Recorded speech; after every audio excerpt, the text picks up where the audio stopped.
Welcome to one of the 4 foundational career service trainings being provided by the Integrated Employment Institute at Rutgers University.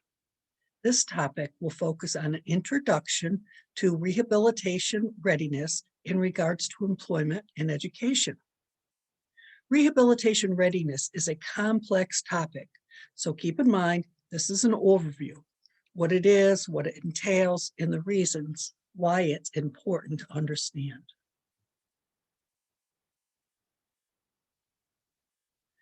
The rehabilitation readiness model being addressed today originated at the Center for Psychiatric Rehabilitation at Boston University.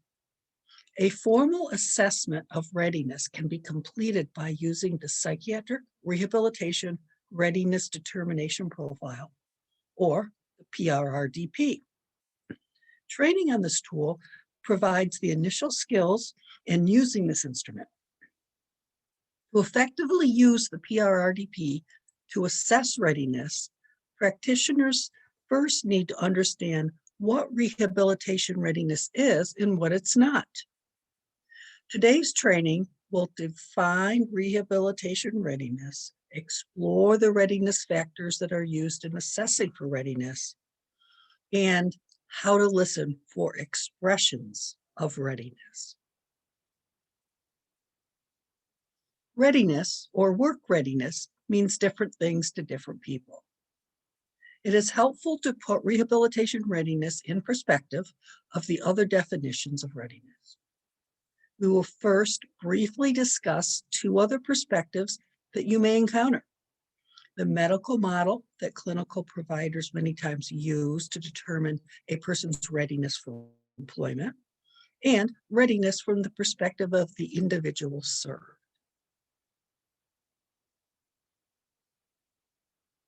The traditional mental health and addiction systems focuses on symptoms, impairments, present behavior and functioning, and compliance. Many times, readiness for employment is assessed by the individual's ability to show up and participate in therapeutic groups.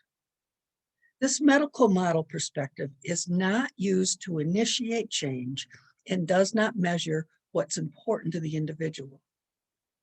Another similar perspective may be expressed by some family members. How can my son possibly work? He's not able to get up on his own. He's not able to take his own medications. For an individual served, readiness is driven by opportunity and choice. But what opportunities and choices around work and education are we providing those we serve? As professionals and agencies, we must consider and offer opportunities that expand the choice of those we serve, then provide the supports needed. Today's topic, rehabilitation readiness, is defined as an interest or willingness to engage in a process towards accomplishing a goal. In other words, if someone expresses an interest in exploring an educational or employment goal, they are ready. Rehabilitation readiness is sometimes confused with a medical model of readiness. With rehabilitation, we as practitioners are not the ones to decide if someone is ready to work or go to school.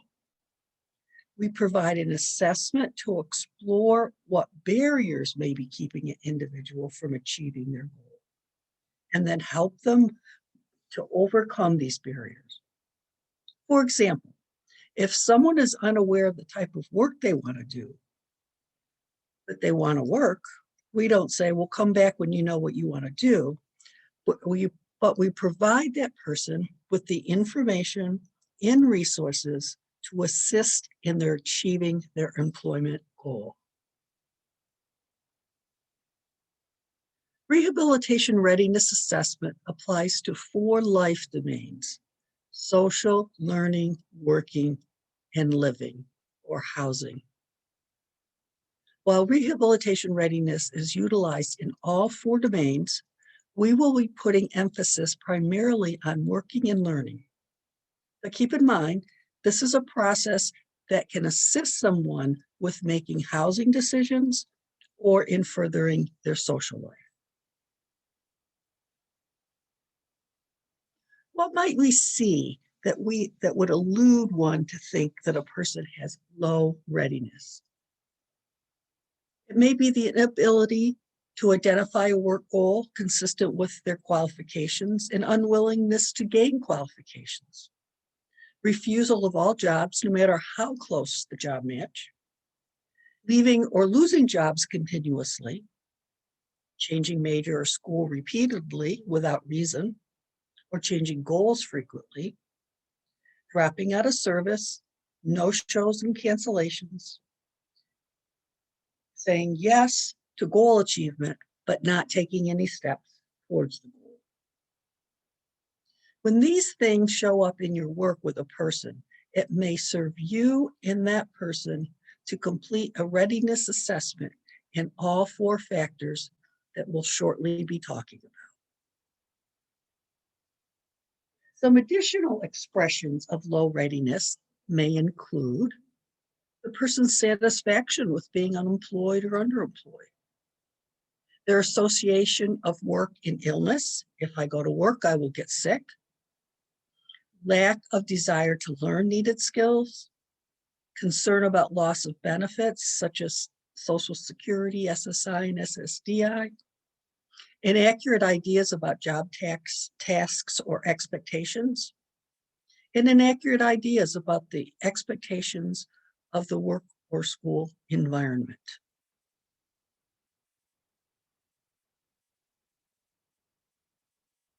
Sometimes it's helpful to personalize what you're learning. So take a moment and think of a time you made a change in your employment or education.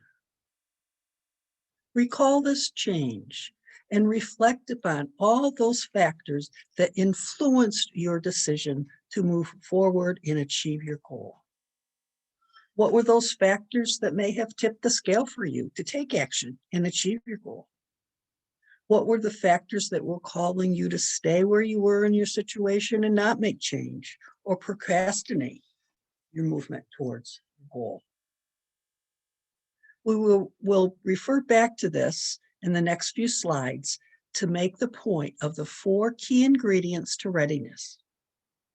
Let's look at the readiness factors and how they impact the change process. The 4 general rehab readiness factors are felt need, commitment, internal or self-knowledge, and external knowledge. We will be discussing each of these in more detail and will specifically focus on each in reference to the learning and working life domains. One other factor that is vitally important to the success in working with individuals in both assessing for readiness and assisting people in overcoming any barriers to change is the 5th domain, therapeutic alliance. So keep in mind that unconditional positive regard and your belief in the person's ability to make positive change is as important, if not more so, in this whole process. Let's define what each of these factors mean in general. Some of the terminology can be confusing, so let's try to simplify it. Felt need is more precisely defined as feelings of urgency and dissatisfaction with the way my life is presently. Commitment is most accurately defined as believing that the change I want to make, the goal I want to reach, will be possible for me and will be positive. Internal or self-knowledge is what one knows about oneself relative to the desired role. In the area of work and education, internal knowledge includes knowing one's skills, one's interests, preferences, and values. External knowledge is what one knows about the options and expectations of an environment, or in relation to school or work, Do I know what employers expect of workers? Do I know where the jobs are? Do I know how to advance in my education? Who do I talk to? Where do I go? How do I apply? We're going to talk about each of these 4 factors in direct relationship to work and education. Let's think again about your personal decision to make a change or to achieve a goal. What was the motivator to persevere with a job search, to applying to school, or to endure the end of the semester mega stress? What were those feelings of dissatisfaction and urgency with the way things were? Were you dissatisfied with not being able to be promoted without advancing your education? Were you dissatisfied with feelings that you were not living up to your potential as a worker? Was it urgent for you to advance your career and make more money to support your family, buy a new car, or put a down payment on a house? Remember, when assessing for readiness in this factor, for those you are serving, you're listening for evidence of how satisfied or dissatisfied a person is in their present work situation or with their educational level. Sometimes there is great urgency for an individual. They will lose their housing if they don't make more money to pay for rent. There can also be an internal urgency expressed in statements such as, if I don't get a better education, I will continue to feel I'm a failure. The more urgent and dissatisfied a person is with their present situation, the more likely they will engage in change.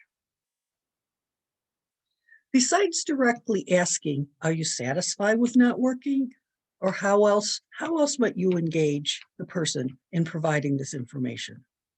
What types of questions can you ask to glean a person's dissatisfaction with their present work or educational situation?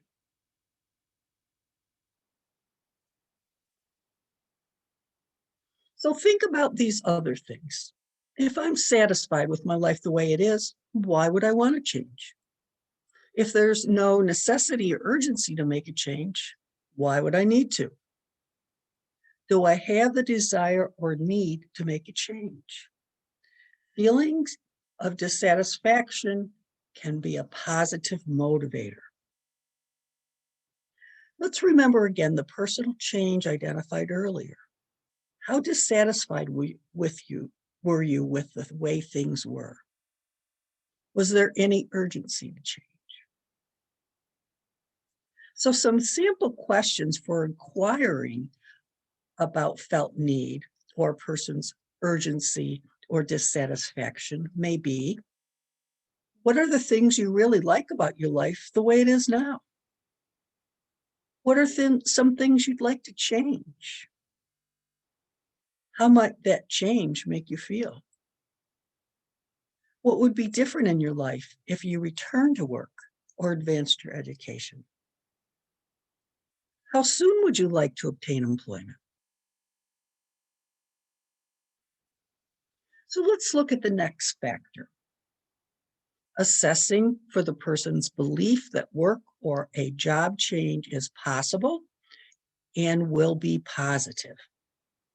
Along with positive and possible, does the person also have supports needed to assist them in accomplishing this change? If a person does not think work is possible for them, their readiness in this factor would be low. If they do not think that it would be positive for them, their readiness in this factor would be low, but for a different reason. There are many underlying reasons why a person may not think change, such as going back to work, would be possible or positive. They may have been fired from the last 4 jobs they had. They worked for a boss that was mean. They felt that their coworkers talked about them behind their backs, or they might feel that they will lose their SSI or SSDI check. So how might you assess for this factor? What questions can you ask besides, do you think finding a job is possible for you? Or do you think advancing your education would be a positive experience?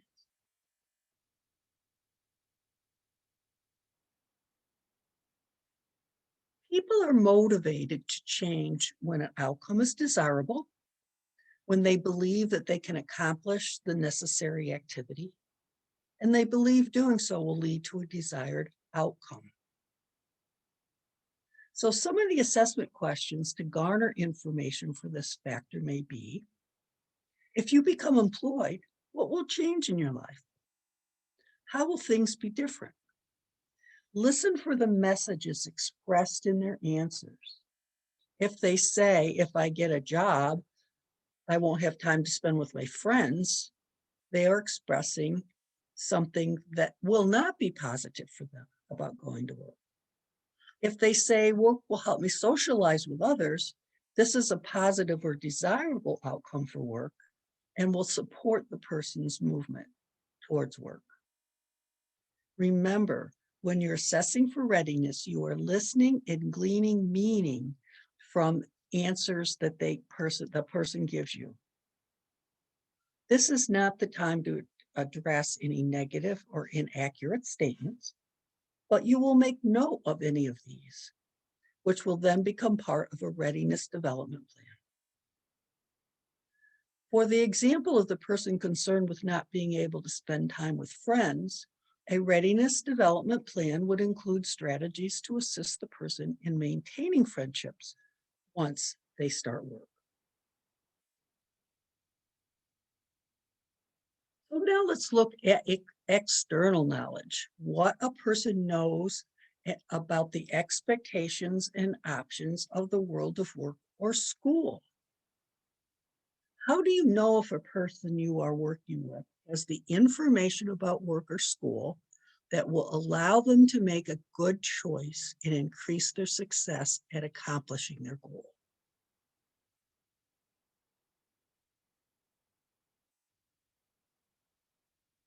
The factor of knowledge of the working world or work environment explores what an individual knows about what employers expect and what the requirements in general of a job are, such as showing up on time, or what the employer expects of a specific job, such as a typist who can type 60 words a minute.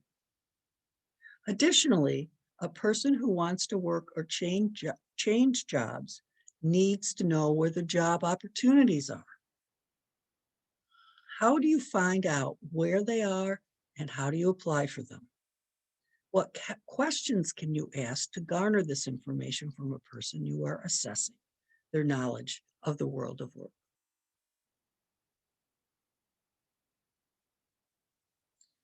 Now let's look at internal knowledge.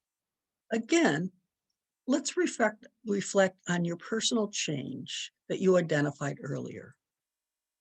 Were you aware of your strengths and where they lied, what your personality was, and how that might bring something positive to a job? Remember, life domains include living, learning, social, and working. With self-knowledge in relation to employment or education, you are assessing for the person's knowledge of their values, interests, preferences, and skills. What questions would elicit this information?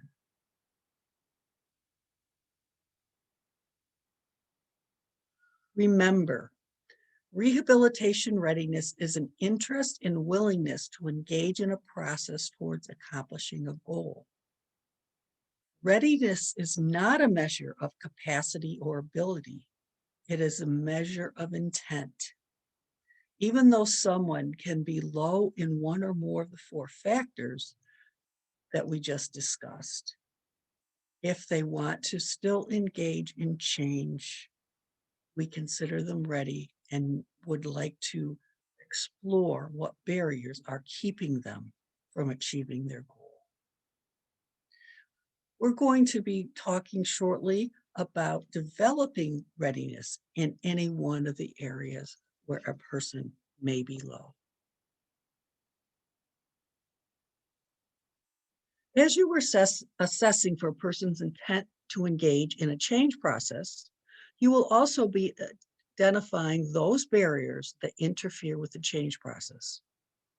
You may identify a person's readiness to participate in change, and along with that, a person's functional readiness.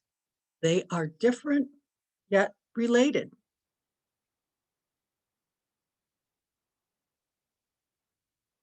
Readiness can be best explored initially through discussion in dialogue.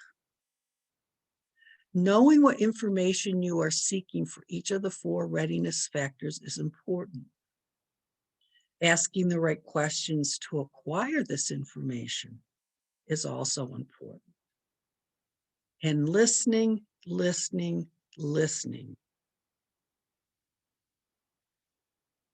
Talking and listening surfaces any underlying assumptions of what may be interfering with a person's ability to achieve their desired goal.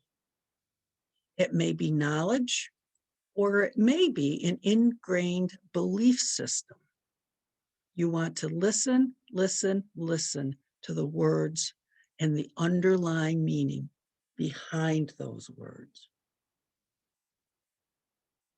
When listening to a person you're working with who has an employment or educational goal, what statements have they made that suggest dissatisfaction with their present situation? And what statements have they made that suggest any urgency to make a change? What statements have they made that suggest they believe change will be possible and will be positive? What statements have they made that suggest their knowledge or lack of knowledge about the world of work? And what statements have they made that suggest their knowledge about themselves as a worker or a student is sufficient?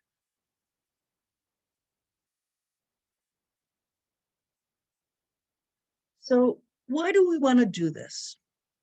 Your aim is not just to assess, but you assess that you can then assist the person to develop in the areas of low readiness.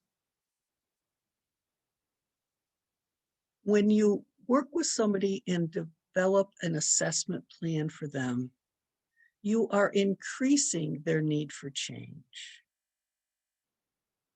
and increasing their belief that employment will be positive, believing that employment will be possible, and developing a greater knowledge of themselves as a worker or student, and developing greater knowledge of the work or school opportunities. So your role as a practitioner starts with a discussion and assisting a person to help them to move through some of these readiness factors. Motivational interviewing is a skill that every practitioner would benefit when working with someone with a goal of employment or education. So if you have opportunities to develop your skills in motivational interviewing, readiness assessment and development, and motivational interviewing, make a beautiful match. This training does not provide time to go deeply into readiness development, but let's briefly look at ways that you may be able to assist someone in developing readiness in one or more of the readiness factors.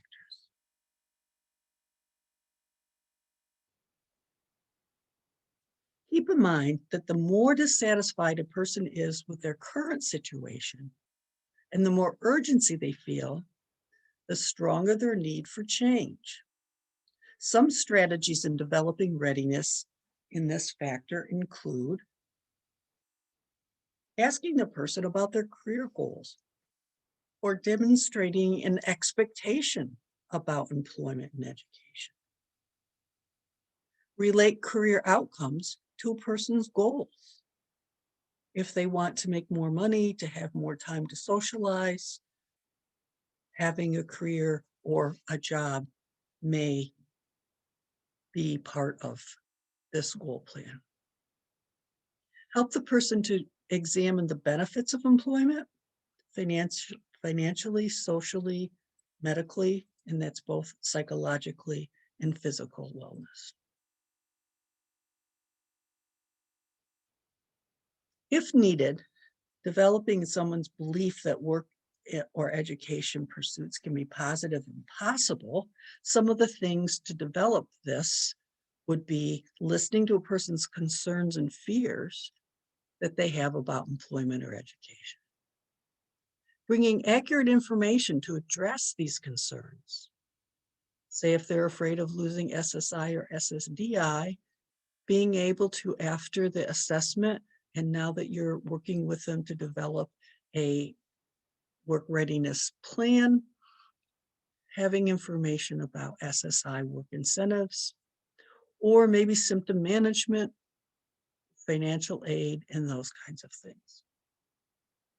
Talk about the supports the person may need or ones they already have. Examine benefits of employment, again, such as financial, social, medical.